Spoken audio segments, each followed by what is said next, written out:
Pode Ser Humano no Ar, o seu podcast do Projeto Humanize. Você sabe que é uma iniciativa da Best Homenagens pra gente, dentro das empresas, pra gente conhecer um pouco mais sobre o que a gente está falando por aí, o que o mundo está falando, trazer o que é bom, rejeitar o que não é bom.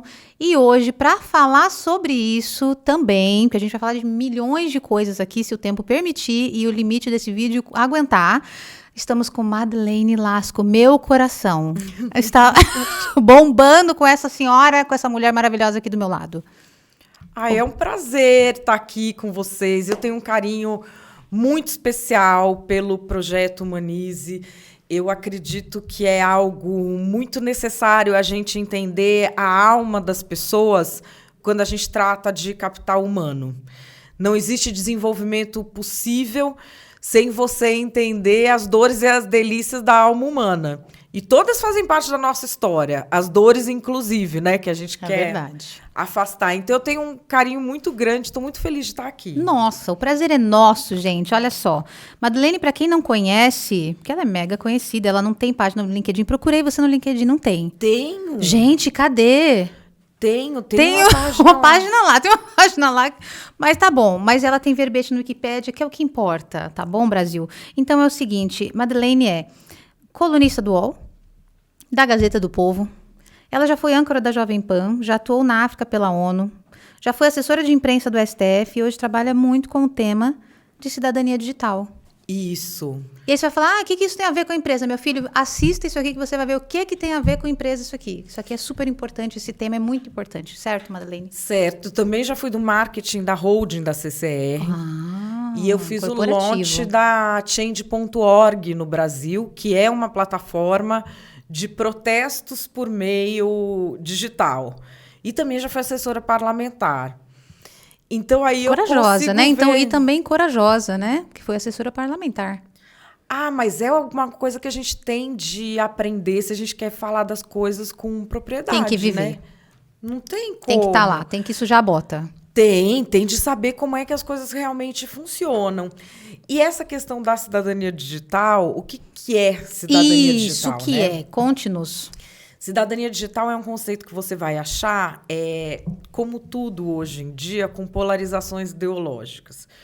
Um polo ideológico vai te dizer que é o conceito de que você tem de dar a inclusão digital a todos. Então, esse é um lado. Esse é um lado. O outro polo ideológico vai dizer que você tem de se comportar no meio digital seguindo as mesmas regras que você utiliza para estar na sociedade em geral.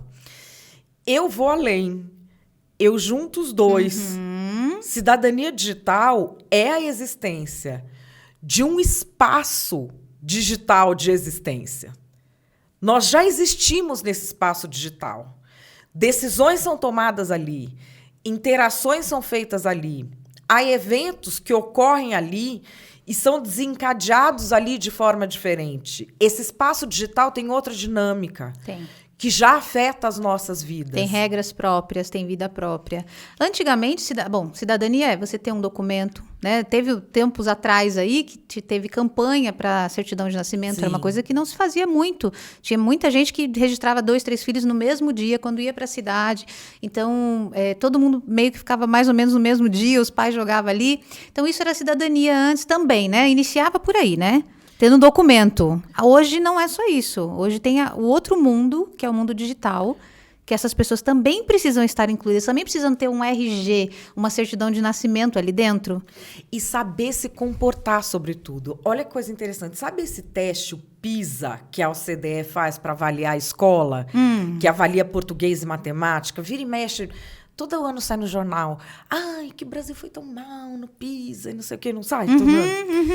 Você sabe que, desde 2020, você não é mais considerado uma pessoa alfabetizada se você não consegue distinguir um meme de uma postagem que está falando sério, se você não consegue encontrar no ambiente digital a fonte de determinado assunto, se você não consegue distinguir o que é um deepfake do que é uma notícia verdadeira. E esse teste é para adolescentes de 15 anos. Você tem 6 níveis de alfabetização. No Brasil, só 2% são completamente alfabetizados. Só 2%. Que entra em todos esses parâmetros Sim. que você está falando, esses 6 níveis. Eu fico me perguntando quantos dos adultos brasileiros são alfabetizados se forem levados em conta esses parâmetros. Porque uma pessoa que manda um WhatsApp, por exemplo, daquele que está oferecendo emprego e você clica para entrar não sei o quê, já é considerada não alfabetizada. O que é o alfabetizado? O alfabetizado é o que domina os signos necessários para que as ações dele tenham no mundo as consequências que ele deseja. Então, ele consegue ler o mundo e ele consegue se explicar para o mundo por meio de símbolos que são de uso comum. Se a pessoa não consegue fazer isso na internet hoje, ela não é alfabetizada. Então, é isso que é a cidadania digital. Você ter o domínio deste universo. Você saber se comportar no ambiente digital, saber interferir na sociedade e saber fazer acontecer o que você deseja utilizando essas ferramentas. Porque muitas vezes a pessoa sabe usar. Sabe usar, assim, do mesmo jeito que o macaco sabe usar um revólver.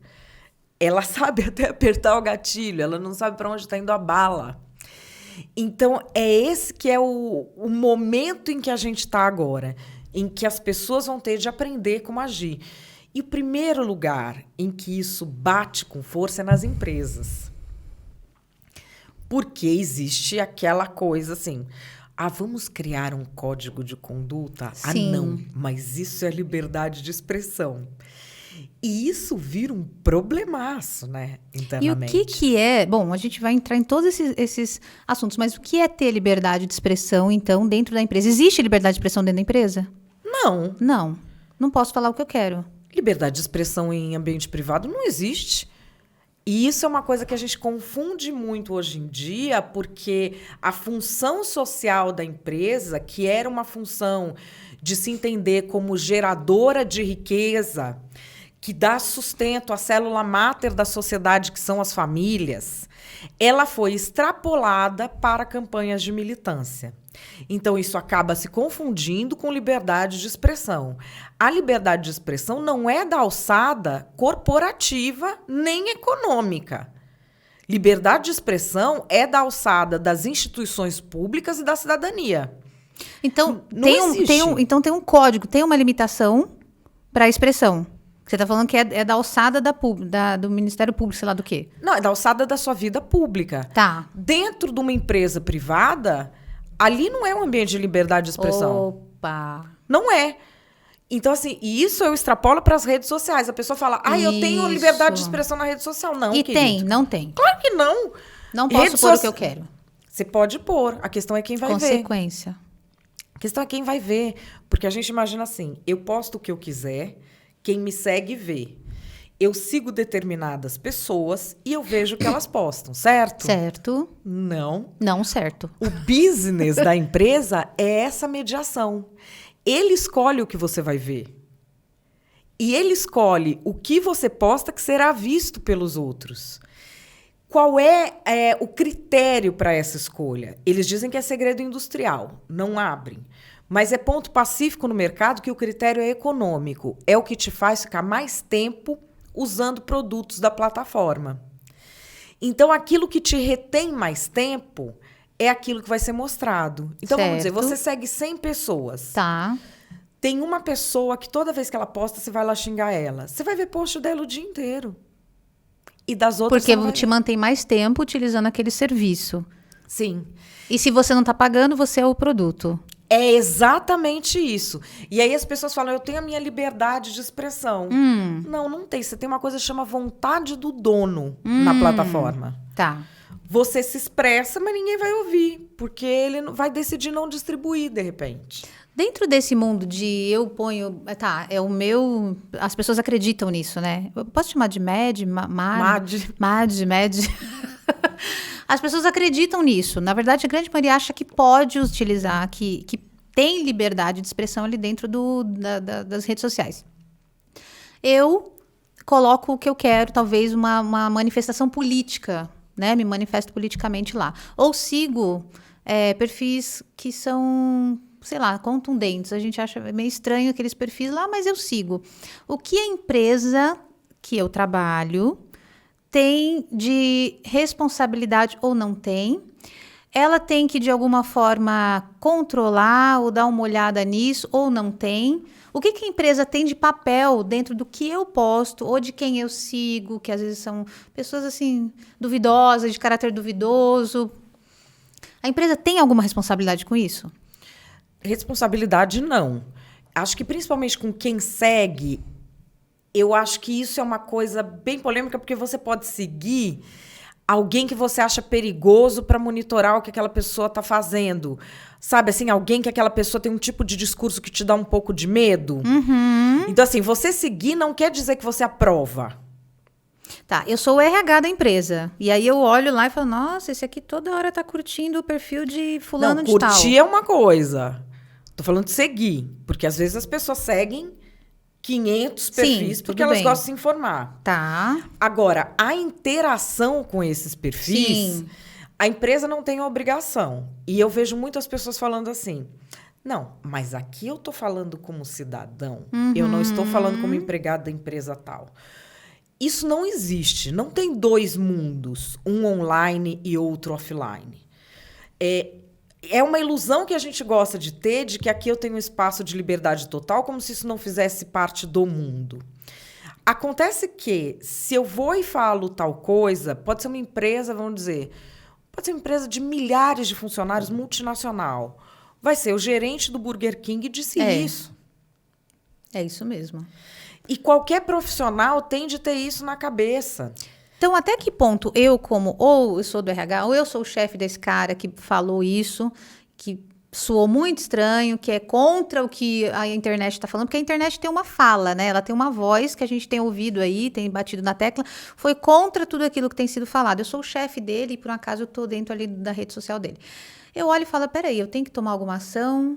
Ou até que ponto eu posso tomar alguma ação? Porque muitas vezes as empresas estão talvez se intrometendo ou não num lugar que não é deles, estão julgando, porque daí tem o meu julgamento, eu como chefe falo, não, eu não gosto desse partido.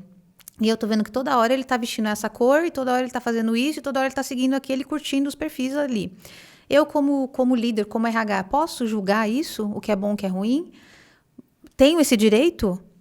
Eu como empresa... Tem uma coisa, por exemplo, eu já trabalhei no marketing de uma empresa que era concessionária de rodovias e de aeroportos e que, portanto, mantinha relações e participava de concorrências que eram controladas por governos de diversos partidos. Então, era o governo federal, que era de um partido, o estadual do outro, o outro estadual do outro.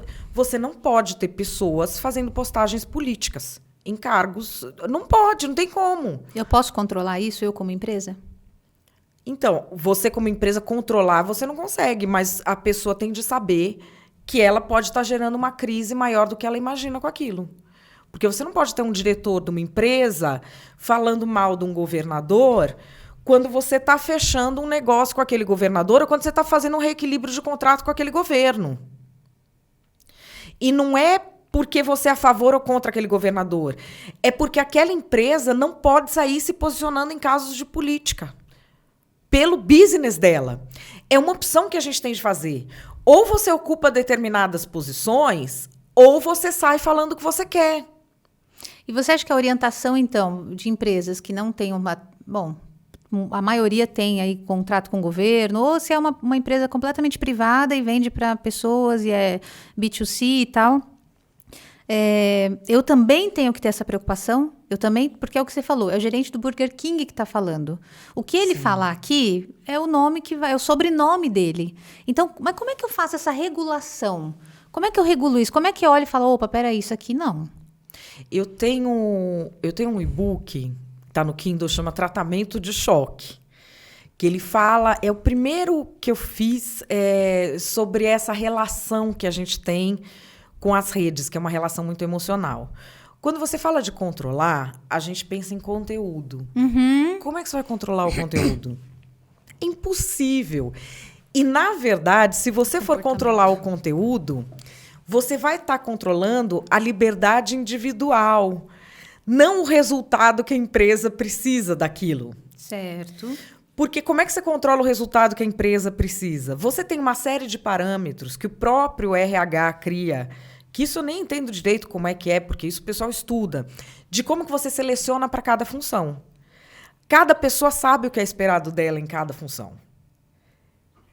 Você não tem como baixar algo comum do que você pode ou não postar, sendo que as funções são tão diferentes. Específicas. Então, lá, eu coloco como você controlar o contexto, não o conteúdo. Boa. O treinamento para que as pessoas que você já selecionou compreendam o que elas estão fazendo na internet e tenham daquela ação a consequência que ela deseja. Porque, assim, eu acredito que se a pessoa souber como se comportar no ambiente das redes, o que você vai ter de problema vai ser muito residual, vai ser mais ou menos a mesma fatia que você tem de funcionários ou colaboradores que têm problemas comportamentais em outras esferas, que é residual. Entendi. E se ele souber como se comportar, se ele souber o que significa aquele comportamento dele, aí ele sozinho, ele já foi selecionado para aquilo, ele entende perfeitamente qual é a função dele, você não precisa falar. São adultos. Eu vou te dar um exemplo. Mas é que a gente também tem os analfabetos digitais, né? Sim, mas é para isso que também precisa explicar para a pessoa. Porque a pessoa, às vezes, ela sabe usar um Instagram, ela sabe usar um Facebook, ela sabe usar um Twitter, ela acha que por isso ela é alfabetizada no mundo digital. Mas ela não é. Então, assim, como assim ela não é se ela sabe usar? Vou te dar uma comparação que eu adoro fazer.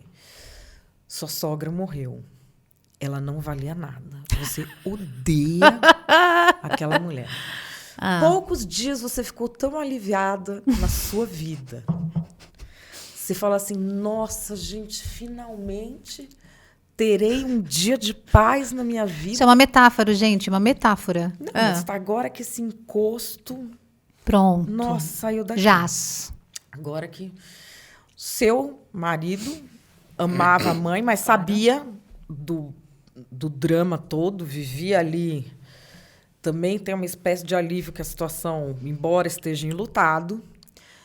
Sua irmã sabe de tudo que você passou, quanto você chorou por causa disso, e do seu drama de não conseguir expressar o luto da forma que você considera adequada em respeito ao seu marido.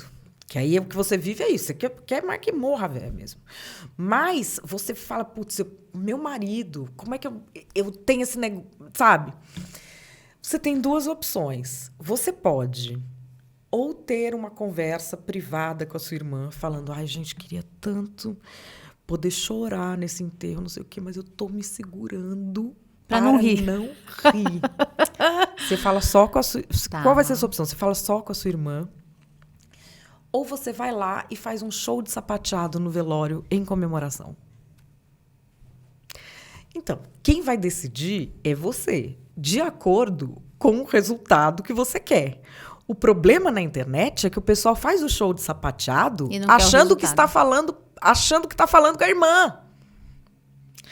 Então, às vezes a pessoa faz uma postagem pública de algo ou faz uma postagem num grupo de algo. Ela faz uma postagem num grupo de alguém que no grupo tem gente que quer puxar o tapete dela, que tá só esperando. Às vezes o que ela fez nem é tão grave. O contexto tem alguém esperando para puxar o tapete dela. Ela coloca ali, é o print, aí a pessoa distorce o que ela falou. Então, é ensinar esse contexto. Você vai postar isso em público? Você vai mandar uma mensagem privada? Você vai falar num grupo? Que tipo de grupo? Quem que está nesse grupo? É analisar os níveis de privacidade. Por exemplo, você fala, eu estou num grupo fechado do Facebook. Quem que está nesse grupo fechado? Tem grupo fechado com 20 mil pessoas, que é a mesma coisa que você postar aberto. Então, eu vejo muitas pessoas que entram em grandes crises. Tem piada ruim que a pessoa posta, entra no avião, chega demitida. Não, isso... É ter, assim, a noção de quem você é e de qual é aquele contexto. Então, o que eu ensino a pessoa é ir equiparando, por exemplo, um tweet Você chega numa festa, a pessoa que está dando a festa está com a salsinha no dente. Você chega e fala, cochichando para ela, ou você grita para todo mundo ouvir? Então, assim, o que é cochichar para ela? É mandar uma mensagem direta. O que é gritar para todo mundo ouvir? É você ir lá postar uma mensagem aberta. Ou mandar uma foto, tira uma foto. Tira uma foto. Tirar uma selfie e aí, posta. fulana. Então, assim, parecem sutilezas. E são. Só que elas fazem toda a diferença no resultado da ação que a pessoa vai ter. Entendi. Eu, como tô procurando emprego, tá? Tô procurando emprego. Os selecionadores, eles podem olhar para julgar o que eles estão vendo, porque daí é um julgamento. É um julgamento, porque eu também não sei se essa pessoa está tão capacitada para entender tudo que ela está lendo ali. Eu não sei se tá? O que é um levantamento, uma dúvida. Eu posso olhar as redes sociais? São públicas. São públicas, a pessoa publicou voluntariamente. Que eu vejo muita gente falando... Então eu posso. Tá invadindo a minha privacidade. Que privacidade, bem? Você abriu a sua privacidade. Pode. Acho até que deve. E como que eu filtro? Eu filtro baseado num código de conduta interno? Eu filtro baseado nos valores da empresa? Como que eu dou uma filtrada aí nos candidatos? Na verdade, é muito interessante você ter pessoas que sejam mais especializadas em códigos da internet. Porque, por exemplo, olhando redes sociais, dá para você ver se essa pessoa, por exemplo, está em redes de extremismo. E extremismo político, hoje você tem de esquerda e de direita. Extremismo que eu digo são essas pessoas que se... Não é nem política o lance delas. São pessoas que têm problemas mesmo comportamentais, que elas se juntam para exercer, para praticar atos violentos e acobertam com discursos políticos. Elas costumam ter um vocabulário próprio, alguns signos que elas usam, e vários deles acabam sendo aceitos em vários meios. Por exemplo, no universo das empresas de games, isso é um problema.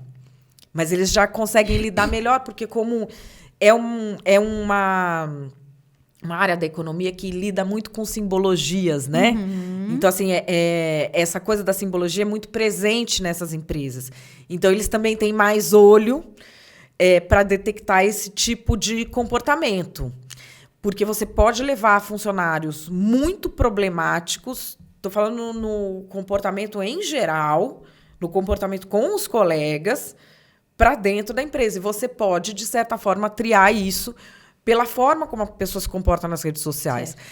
Quando a gente fala em triar pelas redes, às vezes a pessoa está falando, não, vai ser uma triagem ideológica, porque agora tudo é isso. Sim, essa é a minha preocupação do grau e do nível desse recrutador de especialização que você falou. Tem que ser especialista em código de redes. Quer dizer, uma coisa que o RH não é. Essa é a grande verdade. Mas tem psicólogos, por exemplo. Se você tem uma pessoa que passa lá o dia inteiro xingando os outros de palavrão ou postando emoji de vômito, assim, pode ser que em algum momento essa pessoa esteja pronta para um ambiente social, mas não naquele, né? Então, assim, pode haver uma avaliação psicológica, de psicologia social também. Ótimo. Eu acho que é mais nessa questão de psicologia social, porque a gente está num ambiente polarizado, as pessoas gostam de falar de política, a pessoa vai dar uma ou outra gafe aqui ou acolá, todo mundo fala bobagem, mas analisar o conjunto desse comportamento, características narcisistas, pessoas que vivem alienadas da realidade. Mas não pode ser um personagem também? Não se cria um personagem por trás de um perfil, Madá? Sim, se a pessoa tiver o que vender. Agora, uma pessoa que não tem o que vender e cria o personagem, também será que ela não vai criar um personagem, outro na empresa? Eu, por exemplo, não tenho perfil pessoal. Eu não entendo por que eu, no começo das redes, até tive essa tentação, mas depois eu não gosto que as pessoas fiquem sabendo da minha vida. Eu não entendo por que a pessoa expõe. A questão profissional, acho que é muito importante hoje. Tá. Você ter no perfil, você falar o que você faz. Isso eu tenho visto em tudo quanto é ramo do conhecimento, as pessoas têm encontrado formas diferentes de divulgar o seu trabalho. Mas pessoal, eu tenho dúvidas. Eu não colocaria. Por exemplo, meu filho eu não ponho foto. E ele é pequeno? Tem 11 anos. Ele não tem nenhuma foto na internet. Uhum. Então, é uma coisa que a gente tem de lidar com cuidado porque é muito poderosa, Muito, né? muito. E uma coisa que, assim, tudo que tá ali... Antes, para estar na tela, você pagava milhões de reais para estar numa tela, né? Hoje, não. Hoje você põe, então, tem essa coisa de, nossa, me sinto talvez um pouco famoso quando a Madeleine vem aqui. Eu vou postar, gente. Vou tirar foto daqui a pouco de nós duas, vou postar no Instagram, porque eu acho super chique. A gente tá fazendo isso aqui. Mas tem essa coisa, por exemplo... Essa coisa que até a polícia fala, né? Não posta o caminho que você faz, não posta a porta da sua casa, não posta a tranca da sua casa, não posta o alarme que você comprou do seu carro, não posta a sua intimidade, não divide. Isso que você está falando é muito importante, porque, como você disse aqui no início, os 2% só concluem os 6 níveis de alfabetização. Isso é muito importante para a gente estar conversando, porque dentro de uma empresa a gente não tem só os diretores, nem os CEOs, os gerentes, a gente tem todos os níveis, a gente tem a operação. E como que essas pessoas estão se incluindo nesse lugar? E até que ponto eu, como empresa, preciso também ajudá-los nessa parte da cidadania, que é esse outro lado que você falou, a se incluir. Por exemplo, falei do LinkedIn no início. O LinkedIn é uma coisa bem elitizada. Sim. Né? Você não vê lá vagas de níveis operacionais, né? Da base da pirâmide, você não vê. Essas pessoas não existem, porque o LinkedIn hoje é a plataforma, a maior plataforma hoje de empregos do Brasil é o LinkedIn, não sei no mundo, sei aqui.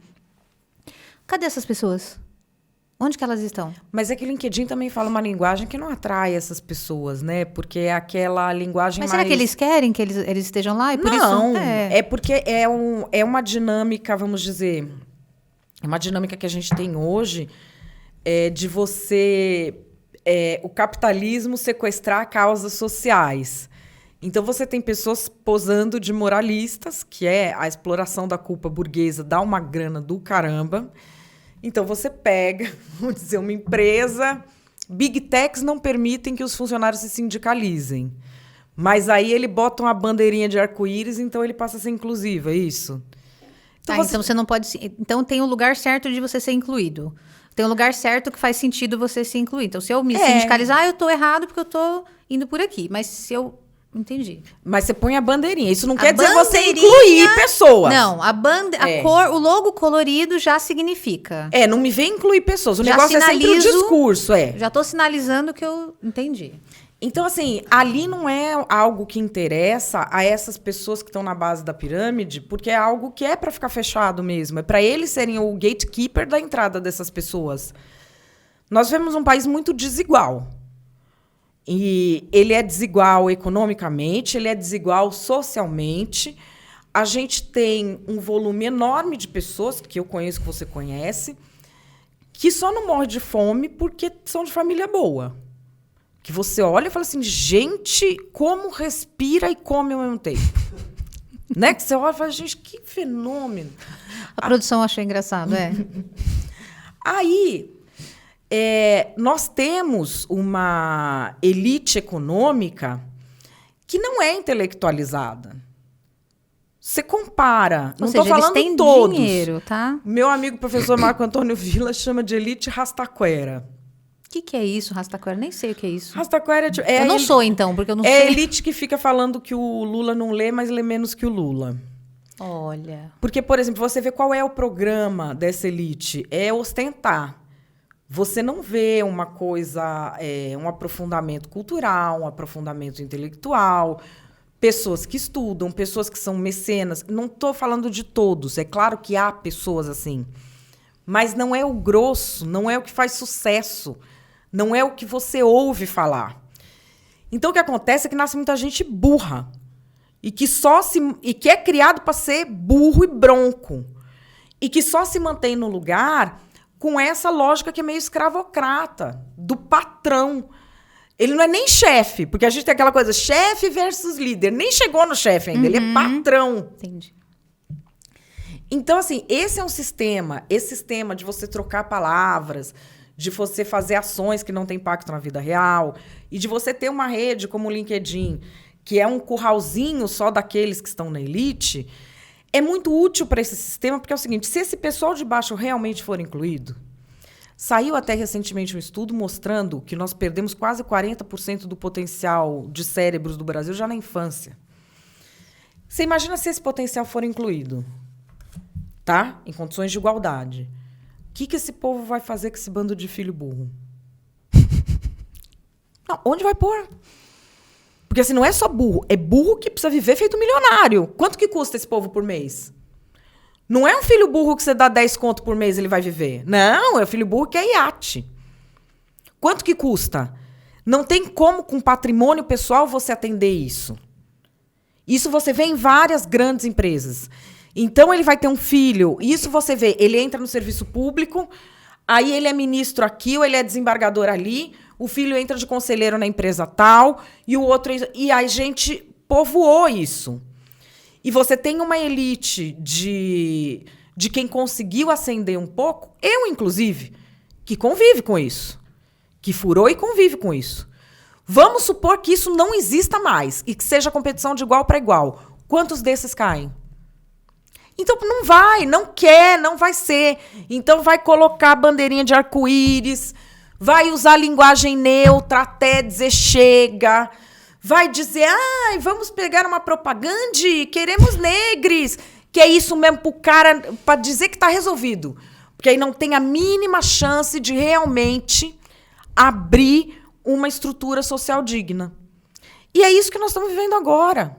Adá, você fala, e assim, me arrepia, porque é a dura realidade que a gente precisa enfrentar e a gente só vai conseguir melhorar esse quadro se a gente realmente enfrentar e falar sobre isso. Acho que a primeira coisa é isso, a gente tem que falar. Existe uma fábrica, né? Existe um esquema, já um mecanismo que funcione dessa forma. Eu acabei de ler um livro do Augusto Cury, que é Como Formar Herdeiros e Não Sucessores. E ele fala exatamente isso que você está falando. O quanto o sucessor, ele só quer para ele só pensa nele, ele acha que o melhor que o pai pode deixar é o dinheiro e não a sabedoria do pai. E assim por diante. É um livro incrível, eu acabei de ler agora. Mas me assusta, porque assim, eu como empresa, eu estou acreditando que tem muita empresa que quer mudar isso, tá? Eu vou partir desse pressuposto. Pode ser que muitas não queiram, muitas só vão realmente mudar a cor do logo, tá? No mês aí, em junho, que é o mês do orgulho. Mas eu vou acreditar que muitos querem mudar isso. Muitos querem olhar para o pessoal da operação e falar, não, eu vou ajudá-los aqui. Tem uma história que eu acabei de ler em algum dos livros que eu li. Não sei qual, porque agora eu amo os livros e eu ganho livros. Eu adoro. É o que eu adoro.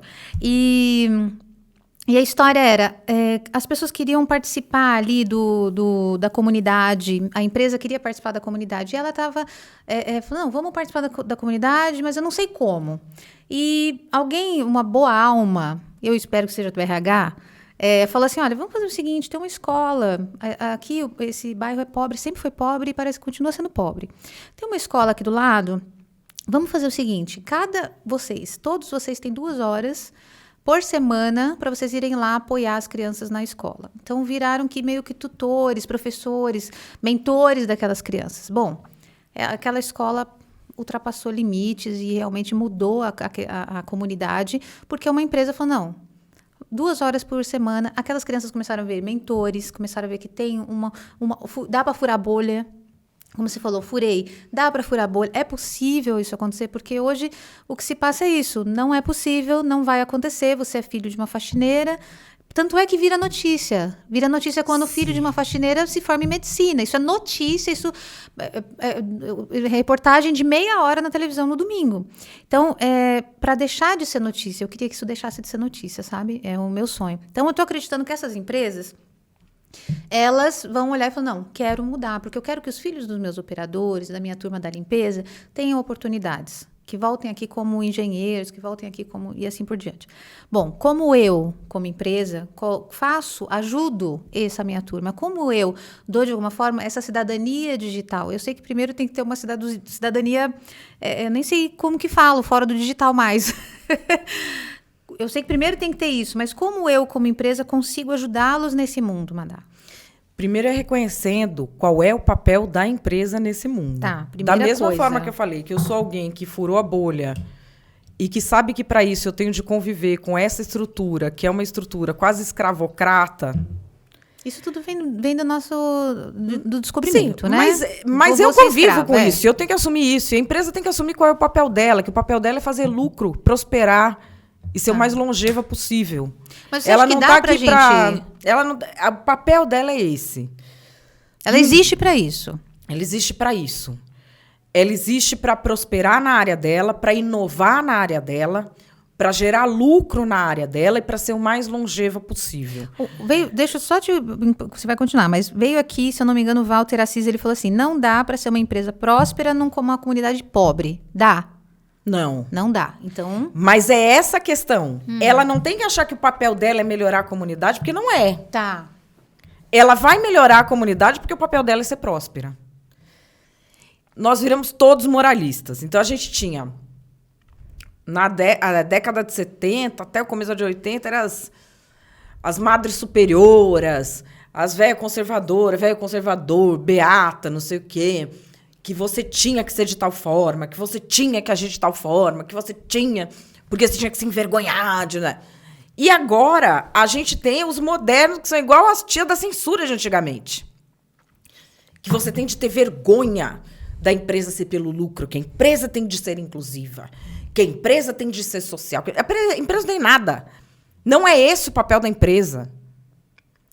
Eu não estou falando, a empresa tem de ser criminosa, excluir as... Não é isso. Ela tem de saber o quê?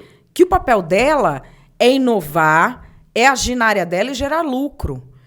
E que isso passa também por desenvolver, vamos dizer, a comunidade ao lado. Faz parte. Por exemplo, ter um quadro diverso é bom para quê? Para lucro. Não é porque ela é boazinha. Então, essa coisa de querer se pintar como probo, como moral, como bonzinho, como vamos fazer eu não sei que tal, que a gente se importa com a comunidade. Ninguém vive o tempo todo de mentira. As empresas estão mentindo por um tempo, isso está funcionando. Eu estou falando mentindo porque as empresas sabem que é mentira. É verdade. Estão mentindo por um tempo. Os departamentos de marketing, de publicidade, pessoas que eles sabem, que falam como Che Guevara e vivem feito Rockefeller, entendeu? Que levam para dentro da empresa pessoas que nem confiáveis são, falando os maiores absurdos, tratando como explicação de fenômeno, teoria crítica. Então, fala de inclusão. A inclusão nós vamos pôr no cartaz não sei quantas pessoas negras, 50% de negros. Porque viu lá... Teoria pós-estruturalista, Judith Butler, que não sei quantas camadas, como é que eles falam? Quantas camadas de opressão, não sei o quê. Você sabe que isso tudo não é ciência, né? Não é. É teoria crítica. Aí, cientificamente, foram testar. Só tem um estudo feito sobre inclusão em empresa. Quando você faz a inclusão no cartaz, mais do que é na realidade, vou te dar uma tentativa que eu acho muito nobre, e que é algo difícil. Empresa de tecnologia, quando quer contratar mais mulher. Não porque a empresa é boazinha. Porque mulher compra tecnologia. E se o design é só de homem, quem fizer design com mais mulher tem um produto melhor. Sim. É por isso. Negro compra tecnologia. Gay compra tecnologia. Quanto mais diverso você tiver... Sim. Se eu não me engano, tem 20% de diferença de lucro as empresas que são mais diversas. É lucro. Sim, mas é por isso. É lucro. Então, ela vai pôr a pessoa lá dentro porque é lucro. Aí, o que a empresa de tecnologia faz? Quando ela faz o anúncio de recrutamento, ela coloca no cartaz, para representar o que é o ambiente dela, aquela fotinho, mais mulheres do que realmente tem. Porque aí a mulher se vê representada e se candidata. Então, assim, isso pode até funcionar um pouco, mas segundo os estudos que tem... Só tem um único estudo disso. Depois, se quiser, eu te mando qual é o estudo. Claro. Não funciona tão bem. Mas até pode funcionar. Quando você começa a fazer isso sistematicamente, tipo banco no Brasil. Eu gosto de banco porque agora o banco você entra, os únicos negros que você vê no banco estão na propaganda que eles colocam, né? Nem cliente, nem funcionário. Mas na propaganda, gente, todo mundo é negro. Porque aí eles não precisam nem ter o gerente, nem o dar crédito para negro. Eles podem pôr só na propaganda. Entendi. Que é mais fácil também, mais barato. Sim, né? mais barato. Do que você corrigir uma estrutura social que é uma herança histórica. Bom, enfim. Quando você faz isso, qual é a impressão das pessoas que estão no ambiente? De que aquele problema foi resolvido. Uhum.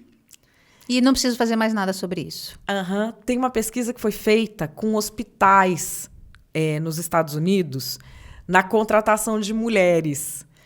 Quando você colocava muitas mulheres na propaganda, eles não levarem em conta que a gente não prioriza a mulher para determinados cargos, porque muito homem hoje em dia já se ligou nisso.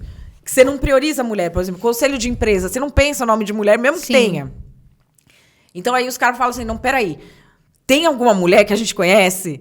Porque eles sabem que você não pensa. Como eles acham que isso já acabou, além de não pensar em mulher, eles não têm problema de pagar menos. Porque eles acham que o problema acabou. Já está resolvido. Então, assim, qual é o resumo da ópera? Essas fórmulas de treinamento de inclusão que têm sido feitas, tem incluído quem? Tem incluído o cara que dá o treinamento de inclusão, né? Porque ele está ganhando dinheiro. Mas a empresa não está conseguindo o objetivo dela, que, repito, não é inclusão. O objetivo da empresa é o lucro. E esse lucro passa por inclusão porque torna a empresa mais eficiente. Sim, exatamente. E a sociedade não está conseguindo ser incluída, porque para ser incluído você precisa rezar na cartilha de quem apresenta soluções que não se executam na realidade, não tem nenhum respaldo na realidade. Então, aí eu já fico desesperada, porque daí eu falo, gente, o que fazer nesse cenário? O que fazer? Como eu ajudo essas pessoas? Eu não sei como ajudá-las. Mas tem abordagens mais realistas. Por exemplo, tem um caso que eu vi muito interessante do Magazine Luiza, que estava tentando diversificar, ter mais pessoas negras no time. E aí, assim, quando você contrata... Você sabe se tem um percentual adequado? Eu sei que o parâmetro é o percentual daquela população dentro da população geral. Então, se eu não me engano, por exemplo, no caso de trans e LGBT, são 2%. Então, Mas não dá para contar isso em cada empresa. Tá, como que eu faço? Não, isso não dá para contar. Não dá, porque assim, você tem as preferências também das pessoas.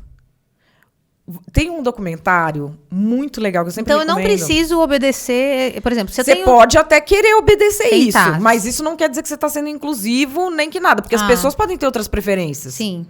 Porque no caso de mulheres... Quantas enfermeiras você vai ter para quantos enfermeiros? Muito mais mulheres.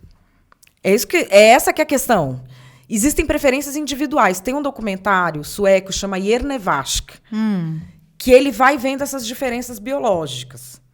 O ideal seria você medir na sociedade como um todo se o percentual de quem está em posições de mando reflete a demografia.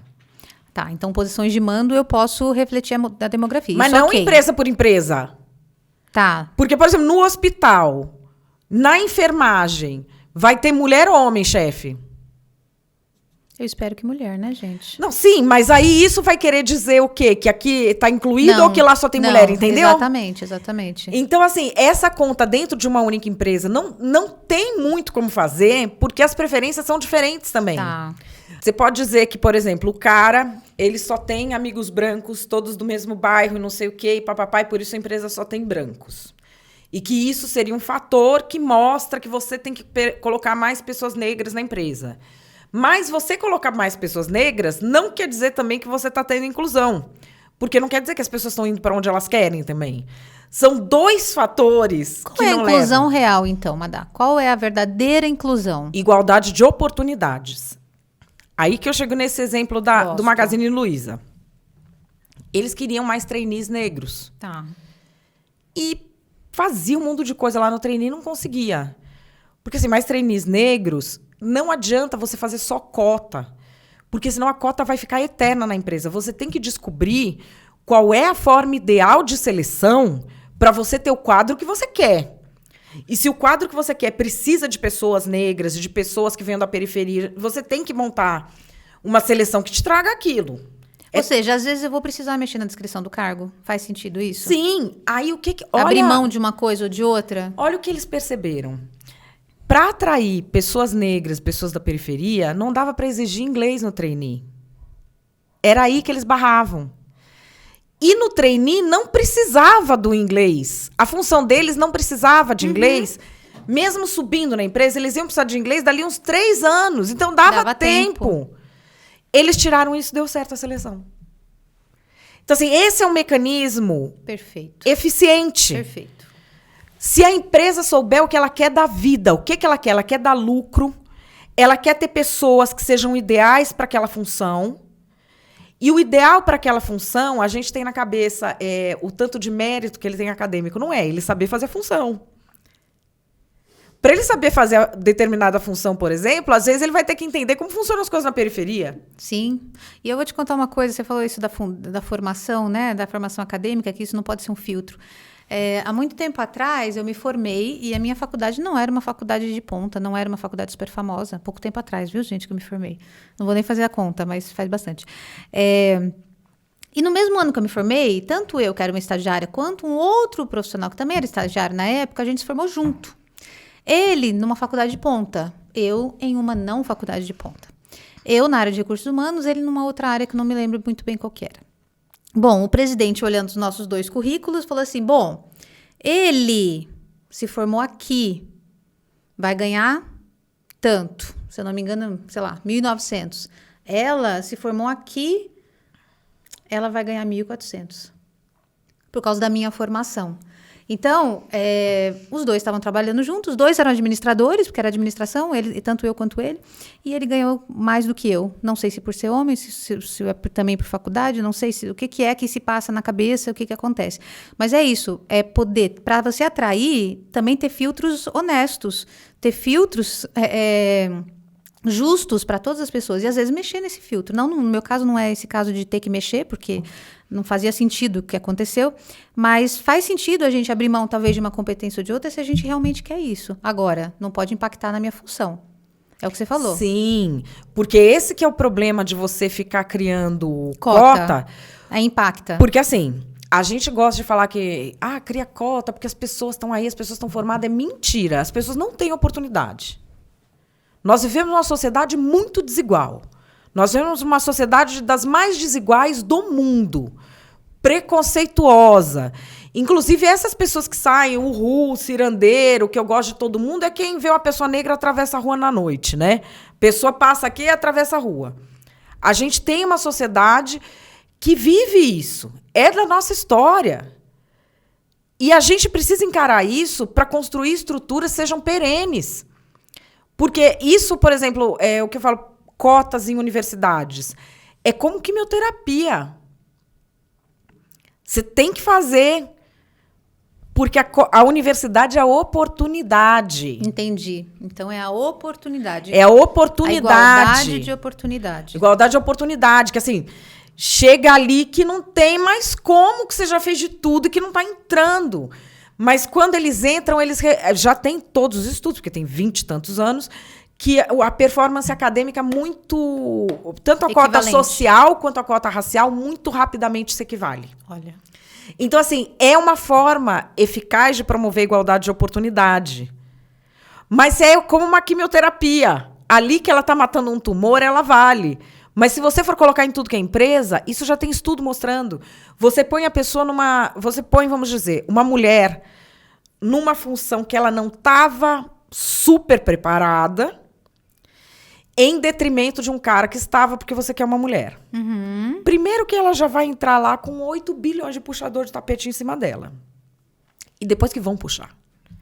E ela vai cair, porque ela não está preparada. E aí vai aumentar o estigma. E quem quis fazer essa bondade estava pensando no próprio alívio psicológico, não na solução da situação, porque não solucionou, piorou. Aí a pessoa fala, mas eu fiz uma coisa boa. Fez uma coisa boa para o seu alívio psicológico. Não solucionou porcaria nenhuma, né? Porque, assim, de boa intenção, onde está cheio não é no céu. Não. Não.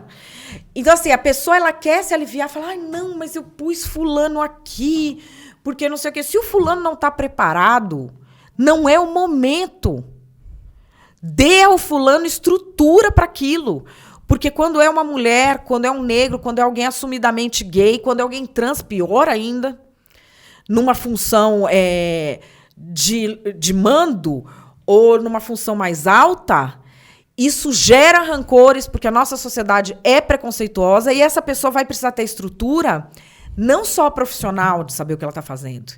Ela vai precisar ter uma estrutura psicológica para não permitir que o tapete dela seja puxado. Porque ela está ali de ponta de lança abrindo a porta para os outros. E se essa porta fechar, vai ser mais difícil de abrir. E assim, mas não pode exigir isso da pessoa. Não pode mesmo. Então, se a pessoa não quer abrir espaço, ela fica lá no espaço que ela já tem também. É uma opção. Ninguém precisa lutar por nada, não. Ninguém é obrigado. Mas se a pessoa se dispôs a isso, ela tem de saber o que está em jogo. Então, assim, para você colocar a pessoa em determinadas posições, eu vejo hoje em dia sair correndo, vamos fazer seleção de pessoas. A pessoa tem que ser negra, a pessoa tem que ser não sei o quê.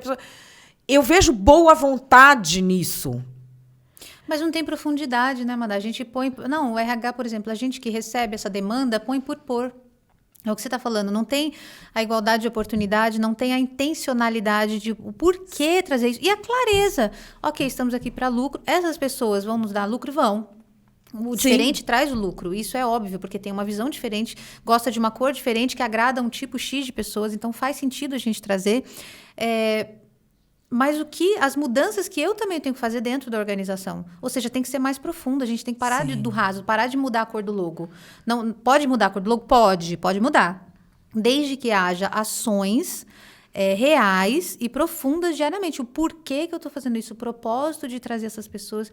É lucro, primeiro de todos. Infelizmente ou felizmente, eu não sei se... Né? Porque até o funcionário que não é de minoria fica se sentindo como se ele estivesse carregando o piano nas costas, sim. Sendo que não tá. Porque essa visão do bonzinho, quando começa essa visão moralista, tudo vai ser distorcido. Tudo vai ser distorcido. Porque ele quer ser o bonzinho que está dando uma chance para alguém. Não, e a pessoa que... Veja só, eu que estou sendo contratada por uma chance sua, por uma bondade sua, e não por uma competência minha. E não porque eu estudei, porque eu ralei, para poder estar aqui hoje. Isso também é muito ruim, é um estigma pesado. Tipo, ele está aqui porque ele é da cota. Cara... Não, mas o negócio é que a cota é um ativo financeiro para a empresa. Sim, mas eu... E o outro tem que ver dessa forma, olha... Ele tá aí porque ele traz mais lucro. Sim, traz mais lucro que você, inclusive, que é um branco normal. Porque a gente já tem 500 desses aqui, porque pessoas como você chegam ao mercado há muito tempo. A gente tem essa estrutura já aqui. Ele é o que é a novidade, o que aporta algo diferente. Ele traz mais dinheiro. Mas olha só... Mas isso que tem que ser explicado para os outros. Sim. Para os outros não se sentirem preteridos. Senão os outros sentem fazendo um favor. Mas o cara não sei. Minha filha, o cara não fala inglês, mas o que ele tá trazendo aqui, vocês 10 juntos não estão trazendo. Sim. Que é o que eu preciso pra vender. Eu me sinto parte, eu como funcionária, olhando e falando, não, eu tô aqui porque eu por ser diverso, eu vou trazer mais lucro para essa empresa. Então, eu sou uma peça principal. Eu já me coloco em outra posição do que eu sou digno, eu sou por causa da cota. É outra fala, é outra posição, é outra realização, inclusive, que eu acho que essa pessoa consegue fazer. E são culturas diferentes. Porque um vai trazer um tipo de cultura, o outro vai trazer outro tipo de cultura. Então, as soluções propostas por esse grupo vão ter muito mais qualidade, muito mais profundidade. Se o grupo souber trabalhar junto. E é isso que precisa ser passado para as pessoas. Só que é um processo complicado, porque é um processo que vai mexer com brios, vai mexer com sensação de merecimento, vai mexer com o plano de carreira que a pessoa tinha, vai mexer com as amizades dentro da empresa. E a gente tem toda essa estrutura criada agora do cara que quer ser o gatekeeper da inclusão. Que, por exemplo, o cara que Não, você é desse partido, você entra, você não entra. É assim que está funcionando. Você faz este discurso, você entra. Você não faz esse discurso, você não entra. E que é um discurso que favorece quem? Quem está nessa estrutura de poder que não vai sair. Porque eles têm uma lógica que é qual? Se eu colocar a bandeirinha, eu sou diverso. Teve até recentemente um incidente horroroso na Fórmula 1, que pegaram um vídeo aí do Nelson Piquet de meses atrás, em que ele se refere a todos os pilotos pelo nome, menos o maior, que é o Lewis Hamilton, a que ele se refere como neguinho. Então, assim, foi uma fala racista, e a Fórmula 1 é tão racista que o cara fala isso 10 vezes, o repórter continua. Não percebeu, não falou. Não, opa. porque é o meio mais excludente, mais racista que você tem no esporte, assim. Acho que nem o tênis não é tão racista, o golfe não é tão racista quanto é a Fórmula 1. Então, para eles falarem dessa forma de negros e de mulher, é natural, como a gente viu pela reação do repórter. Aí, quando isso extrapola para o mundo exterior, vira um escândalo. Que isso também é algo que as empresas têm de observar. Se elas não estão criando um microcosmo ali, e eu não digo só de falar mal de minorias, mas até de você falar mal de determinados segmentos da sociedade, que acaba virando um escândalo quando extrapola, né? Pode pegar ranço de alguns segmentos, porque você tem um perfil sempre muito parecido. E a Fórmula 1 tem esse problema. Eles não tratam mulher, negro e gay feito ser humano. É isso e ponto. E é para ser exclusivo mesmo, que é esse que é o produto, é a exclusividade. É você se sentir parte de uma elite porque você tirou uma foto no paddock. É esse o produto deles. E aconteceu isso. Bom, aí assina lá uma nota, que eu acho até que fez certo, dizendo que repudia o racismo, papapá. Só que aí fizeram 2 parágrafos, estava ótimo, mas aí não resistiu, né? Precisou o moralismo, tacou o 3º parágrafo. Nós somos pelo automobilismo inclusivo. Opa, gente. Primeiro que é um deboche. E depois que quem assina é a Petronas. A Petronas é a... patrocinadora. É a empresa estatal de óleo e gás da Malásia. Ela é um braço do Estado da Malásia. Na Malásia, homossexualidade é crime punido com 20 anos de cadeia. É inclusão que chama. Então, aí, assim, você tem um piloto que ganha dinheiro de uma empresa que é responsável por um esquema que coloca homossexuais 20 anos na cadeia. E ele é inclusivo porque ele foi xingado pelo outro. Percebe que vira uma coisa que não... descredibiliza completamente. E que não ajuda ninguém. Não ajuda. E assim, o que me causa um pavor é que uma pequeníssima parte da sociedade sabe disso e consegue olhar com esse olhar crítico. Porque as pessoas se sentem intimidadas. Porque qualquer coisa que você for falar, uma palavra que você for falar errado, as pessoas se organizam em hordas, né? Qualquer coisa vão te acusar de algo. Se o Piquet trabalhasse para mim, eu podia demitir ele? Podia. Como devia? O Piquet tá há quantos anos na Fórmula 1? Assim, de boa. Ou demite todos ou não demite nenhum. Todo mundo que estava ali junto ouviu. É a primeira vez que ele falou assim? Isso aí não existe sem cúmplice. Eu acho que eliminar uma cabeça, como a gente tem visto empresas fazerem, para mim é uma confissão de cinismo e de que não pretende mudar nada, que eu pego ranço. Então as pessoas não estão preocupadas assim, não, você fez isso aqui, vamos arrumar e vamos... E vamos arrumar a estrutura da empresa. Tá. Porque assim... Não adianta você admitir só o abençoado que colocou o post lá. Ele falou naquela entrevista. Foi a primeira vez que ele falou? Quantas pessoas viram ele falando daquilo e não falaram nada? É. Não, ele calado é um poeta, sempre foi. Mas assim, quantas pessoas viram ele falar especificamente aquilo e nunca falaram nada? Essas pessoas não são cúmplices? Elas não vão... O repórter que estava lá também não é? Eu estou falando porque eu tenho colega que, em outros carnavais, antes da internet, que é do meio automobilístico, que, por divergência política, chamava o Pita de macaco no ar, o prefeito de São Paulo. E hoje está brigando pela inclusão. Mas e aí, gente? Aí pode porque não está na internet. Então, assim, essa superficialidade que a gente tem de desmontar... Porque, assim, a demissão é um direito da empresa, mas ela soluciona o problema?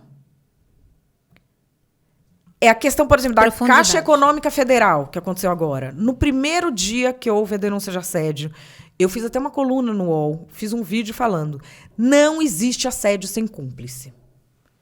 Para um assediador, você tem que ter uns 100 cúmplices. Então não é um cara que você manda embora, é uma turma, né? É uma estrutura. Eu não sei se é mandar embora só, mas tem pessoas que estão em cargos de chefia que não podem estar. Porque alguém que fecha o olho para isso num cargo de chefia não pode estar num cargo de chefia. Talvez num operacional, sim. Mas não é uma pessoa que pode tomar a decisão sobre o destino dos outros. É esse olho que tem que ter. Uma pessoa que passa pano para assédio não pode ter chefia. Agora já tem não sei quantos, 16 diretores que tiraram. Você não tem... Eu estou falando porque assim, eu já denunciei E eu sei que não adianta nada você denunciar. Você denuncia porque, para a posteridade, daqui a 100 anos, vai ter esse documento, entendeu?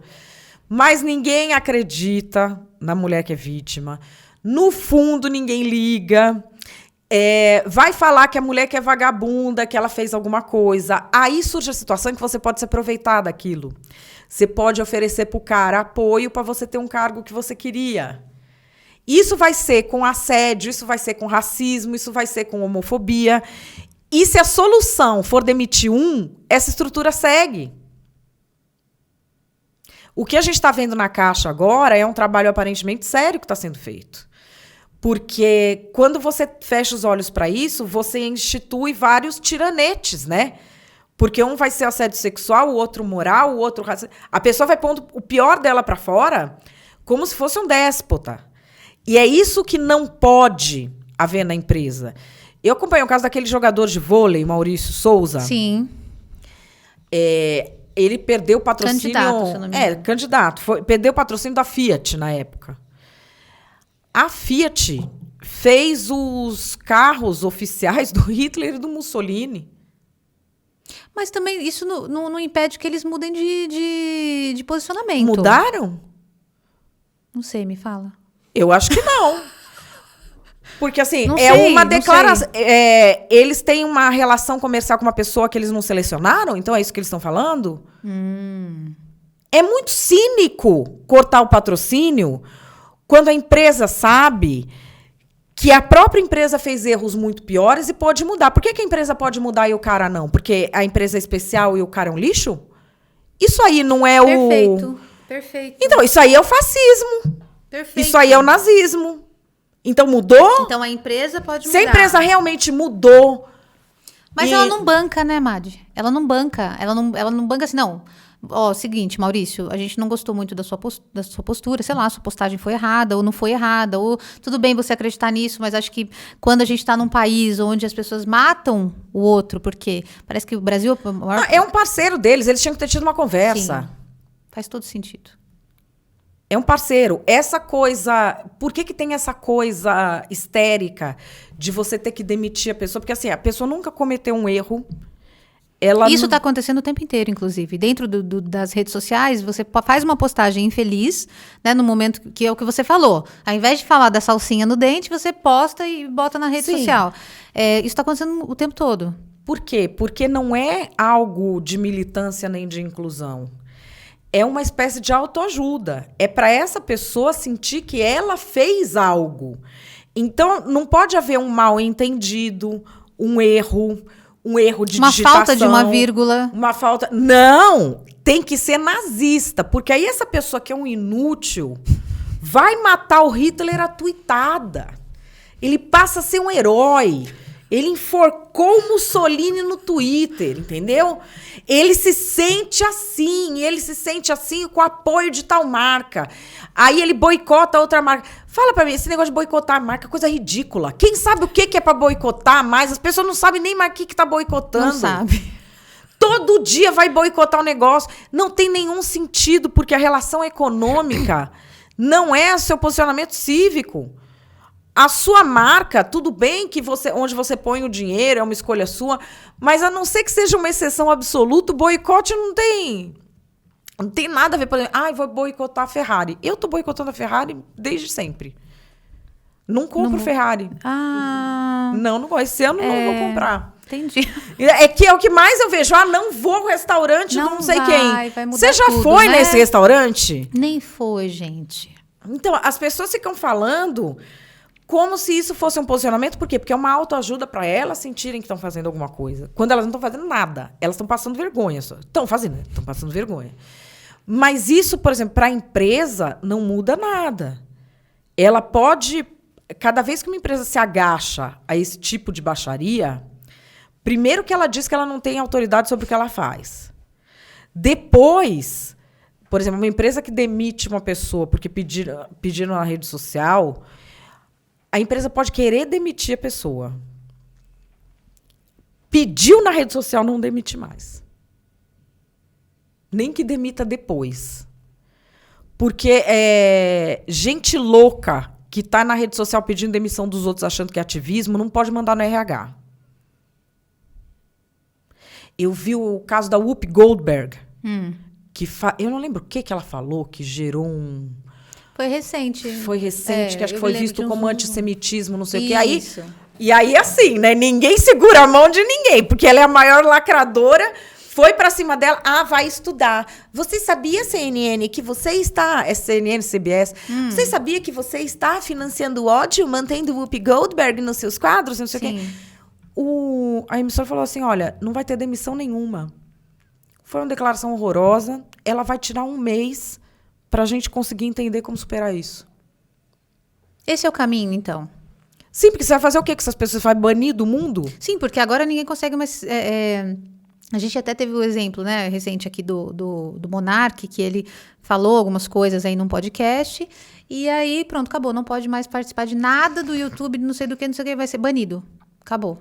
Então, e aí acabou, a pessoa não sustenta, não é o caso dele que não tem filho, mas não tem mais filho para sustentar, acabou tudo, acabou a vida. Se você é cancelado na internet hoje.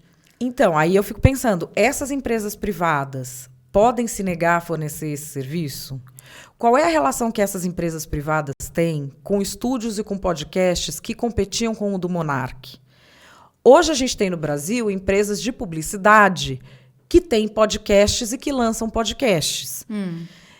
E que competem com o Monark, que queriam tirar ele do mercado porque ele tinha os próprios direitos. Elas entraram nesse mercado... Para ganhar dinheiro.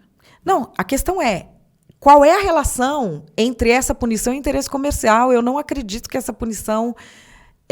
Isso eu disse para ele. Eu acho que ele estava errado no que ele falou. Sim. Porque o que ele falou... Mas ele reconheceu isso. Mas não importa. Não importa, né? Porque o que queriam era o naco comercial. Como, por exemplo, quando alguém ataca uma empresa dizendo que foi racismo. Muito frequentemente, a mesmo grupo que atacou a empresa vai oferecer a consultoria de letramento racial. É um business. Então, assim, vai lá oferecer para o iFood, não, você tem que tirar o patrocínio do programa do Monark. A própria empresa de publicidade, que já tem o departamento de gerenciamento de risco, vai com isso e já quer aquela verba para uma outra pessoa que o podcast dela é feito dentro da agência de publicidade. E aí empacota isso no moralismo e vende. Para quanto tempo isso dura no público? Porque aí o que parece que é a empresa que nunca sabe o que faz. Então a empresa não sabe que ela está lá dentro? A empresa não... acho que a empresa ainda não... As empresas, né? Ainda não conhecem esse mundo, na verdade, das redes sociais e não sabem como lidar. E quando vem alguém e fala, não, queremos a cabeça, eles dão a cabeça. Né? Na bandeja, inclusive. Não, já está demitido. Tipo, desvincula completamente. E não tem um processo educacional. Não tem um processo de aprendizado, não tem de aprofundamento. Não, por que ele falou isso? Vamos ver até que ponto isso é grave, não é grave. Vamos ver se é possível reverter, não é possível reverter. E assim por diante. Até o Léo Lins foi demitido do SBT porque fez uma piada super sem graça. Mas há muitos anos ele faz piadas meio sem graças, assim, bem sem graças, na verdade, né? Não sei se você viu esse caso. Eu não vi a piada em si. Eu até tinha feito uma story no meu Instagram, não vi a piada em si, mas me lembro... Eu estou lendo um livro que se chama... Canceling Comedians While the World Burns. Cancelando comediantes enquanto o mundo pega fogo. Tá. Porque, assim... O que você já está aprendendo nesse livro que dá para encaixar que você não viu, né? Eu não vi o que ele falou especificamente, mas isso vem... Ele falou de uma criança com deficiência, né? Com hidrocefalia, então ele fez uma piada sobre isso. E aí o SBT, até porque o SBT tem a iniciativa do Teleton, que cuida dessas crianças com algum tipo de deficiência. Então, não passou, não deu, e aí ele foi desligado. Mas ele trabalhar na emissora do Teleton também, ele podia... aí também é complicado. Né? Mas, assim, essa questão de você ficar toda hora pedindo a cabeça de alguém e sempre com muito foco nos comediantes... Tem uma intenção com isso. Não é que você quer corrigir a pessoa, né? Você quer vender o seu produto em muitos momentos. Você não quer corrigir nem a pessoa, nem a estrutura, né? Porque você tirar a pessoa dá a impressão de que a estrutura está corrigida, de que a estrutura é sã. Então, Brasil, não adianta. Não adianta a gente achar, não, a empresa demitiu tal pessoa. Tudo está resolvido. Não está resolvido. É o que ela falou, tudo tem cúmplice. Né? Todo esse mal, você falou muito do assédio agora, que você já denunciou isso. Eu não sei, muitas vezes talvez esse tenha sido um mecanismo para que as mulheres consigam talvez alçar, não sei, sabe? Usar os homens, né? O poder usar essa situação do assédio para poder promover, não sei se isso acontece, para poder manter as mulheres, eu não sei, em posição de destaque.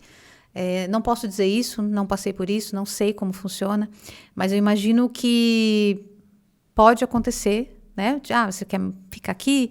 Então, esse é o preço que se paga, né? E às vezes o assédio é esse preço. Então, como trazer mulheres para um ambiente que é completamente masculinizado, seja de homens, né? Sem elas terem que enfrentar isso. É possível? Ou elas têm que enfrentar isso? E como, se você que me disse que já passou por isso, o que você acha? Como se enfrenta essa situação? É possível? De assédio? E para poder manter. Não, eu quero manter meu emprego, mas eu passo por isso aqui. Existe uma forma de se combater isso? Não existe. Não. Se você denunciar, você tem que pedir demissão. No Brasil, assim, eu não tenho dúvida nenhuma.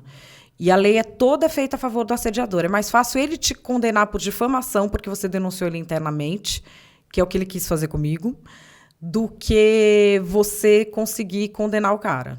Você pode ter vídeo, como eu tenho, não adianta. Então, assim... e vai ter muitos cúmplices e essa história vai ser usada, vai ser revirada, porque, na real, ninguém liga mesmo. Um sintoma que ninguém liga, os 2 principais candidatos à presidência da República não comentaram assédio. Por que não comentaram? Porque não precisa, o brasileiro não liga. Então, assim, uma mulher que passa por isso, ela vai ter o acolhimento das pessoas que a amam, das pessoas que dão suporte a ela. Eu recomendo achar outro emprego. É isso aí que eu queria chegar. O que eu faço? Procuro outro emprego. Eu procuraria outro emprego e pediria demissão. Eu pedi uma demissão de uma forma bem ruidosa. E mesmo assim as pessoas dizem que eu denunciei assédio para me aproveitar. Eu não sei que proveito que eu tirei tendo demissão, sendo que nem me pagaram o total que me deviam. Mas tudo bem. Mas mesmo assim as pessoas dizem. Para as mulheres terem uma ideia, não adianta. Muita gente ilude as mulheres falando que vai acontecer. Não vai acontecer. É muito importante que mulheres tenham coragem de denunciar para documentar, porque quanto mais documenta, mais se solidifica que isso existe. E mais se constrange a mudar a estrutura que permite que isso exista. Porque isso não existe por causa do assediador. Isso existe por causa dos cúmplices. Ele só faz isso porque ele pode. E sempre é de forma aberta. Sempre é o cara que fica falando de mulher de uma forma... pejorativa. No meio de todo mundo, entendeu? E as pessoas deixam. Como tem cara que é racista em empresa na frente de todo mundo sabe. E são assuntos delicados que as empresas precisam enfrentar. Sim. E esse tipo de situação... E aí eu até te ia perguntar, né? Como é que eu me comporto, às vezes... nas redes sociais, como eu me comportaria no trabalho ou como eu me comportaria em casa? Eu ia te perguntar isso. E muitas vezes esse cara está se comportando dessa maneira também errada. E aí eu não estou fazendo nada. Aí se ele faz um post, aí sim eu demito. Mas ele está 8 horas por dia fazendo isso, e aí num post, aí eu demito. Aí eu tenho motivo para demitir. Isso é muita hipocrisia, né? É o que tem acontecido, infelizmente, em alguns lugares, não em todos, é claro. Mas é coisa para a gente prestar atenção, olhar para dentro da empresa da gente. Eu acho que isso que a gente está conversando, o objetivo é isso, olhar para dentro da minha empresa e falar, opa, peraí, onde eu me identifico isso aqui? Quais são os traços? E você está falando dos traços agora. É um cara que fala na frente de todo mundo, que faz piada na frente de todo mundo. Vamos olhar para dentro. Está acontecendo isso em algum departamento? Uma coisa que eu falo que é a racionalidade, que vem de ratio, que é proporção. Dá a proporção que as coisas têm. Hoje... um post do cara já vira o cara é nazista, tem que demitir o cara. Tem que dar a proporção que ela tem. É só o cara que falou? É todo mundo que está tolerando? Quanto tempo essa situação está persistindo? Isso já impactou promoção? Já teve gente que pediu demissão por causa disso? Mas eu vejo que demora muito, Madalene, subir essa informação. Eu vejo que fica daqui para baixo, essa coisa fica numa bolha e essa informação demora a subir. Então, eu penso que os diretores, essa turma, eles precisam permear um pouco mais pela organização. A gente até teve o César Souza aqui, que ele falou, ele gosta muito de um programa dele, que ele inventou, que é o Mão na Massa, que é fazer descer e participar. E eu vi e tudo mais. O Fantástico fez um quadro uma vez com o Max Geringer, dele, do líder disfarçado, vir trabalhar numa produção. Eu não sei se precisa de tudo isso, mas eu acho que permear um pouco mais, ter uma ouvidoria mesmo, eu acho que isso pode ajudar. Pode ajudar. É claro que vai depender do diretor tomar uma decisão em relação a isso, a informação que ele tem. Porque muitas vezes ele tem informação e não está tomando a decisão que ele precisa tomar. Que assim, saber apresentar isso de forma econômico-financeira, eu digo. Ter um ROI. Porque dentro da corporação, embora venha esse povo aí, cirandeiro, falar, que não sei, bandeirinha, papapá, quando que você faz uma ação inclusiva, vamos fazer uma pesquisa inclusiva da população LGBT, quando isso aí sai mais barato do que o que você tinha que fazer, de verdade, né? Sai mais barato, você faz, porque ela te mostra que você vai ter o mesmo resultado de marketing fazendo uma coisa superficial. O que os gestores precisam aprender a mostrar? O custo de uma pessoa disfuncional dessa na empresa. Perfeito. Então, assim, isso tem um custo. Isso tem um custo. Eu não sei calcular, que eu sou de humanas, mas quem é de exatas sabe. Porque, assim, vamos dizer, eu preciso ter mais diversidade aqui, ramo automobilístico. Quem toma a decisão de comprar carro é mulher. A maioria da tomada de decisão da compra de carro no Brasil é familiar e é mulher. Se eu tiver mais mulher... Já teve carro que foi fracasso de venda porque o porta-luva quebrava a unha. Então, assim, se eu tiver mais mulher, você desenvolver um produto e não vende no raio do negócio, os infelizes das equipes não conseguiram montar uma equipe que vende o negócio. Sim. E aí vai querer colocar a culpa, não, porque elas são superficiais. Não conseguiu vender o negócio, baita do incompetente.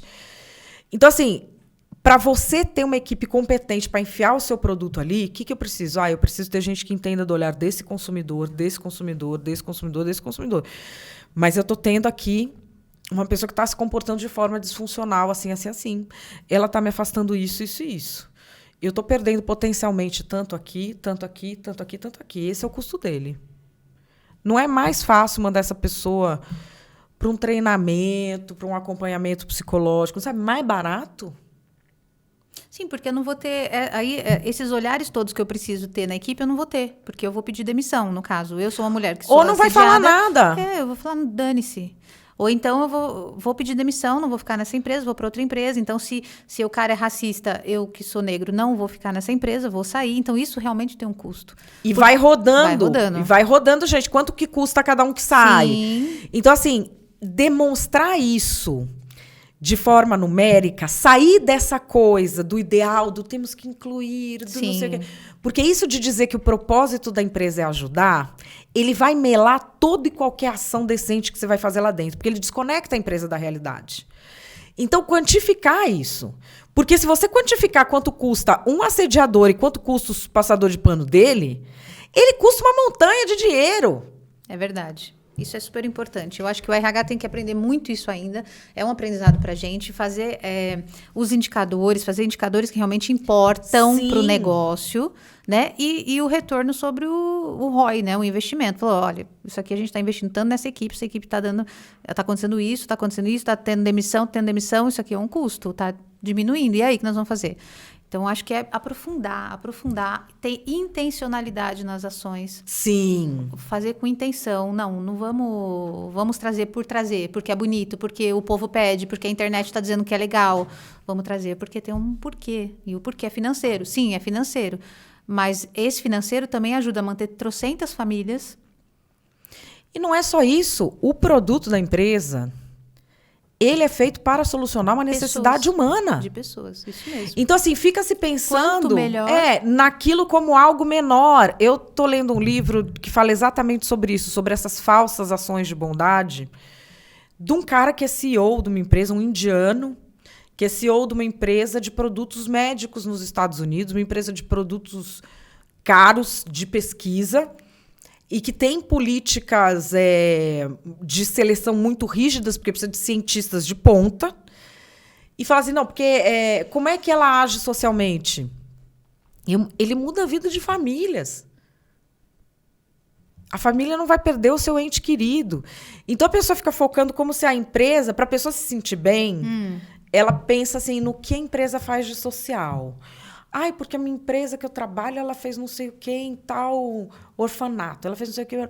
Mas o negócio da empresa em si, ele é feito para resolver problemas humanos. Sim. E as pessoas não podem perder isso de vista. Então, por exemplo, quando eu trabalhei na CCR, quando eu trabalhei na Change.org, era tudo por causas, né? Causas. Quando eu trabalhei na ONU, a gente estava lá para resolver a questão, erradicar a polio em Angola. Conseguimos.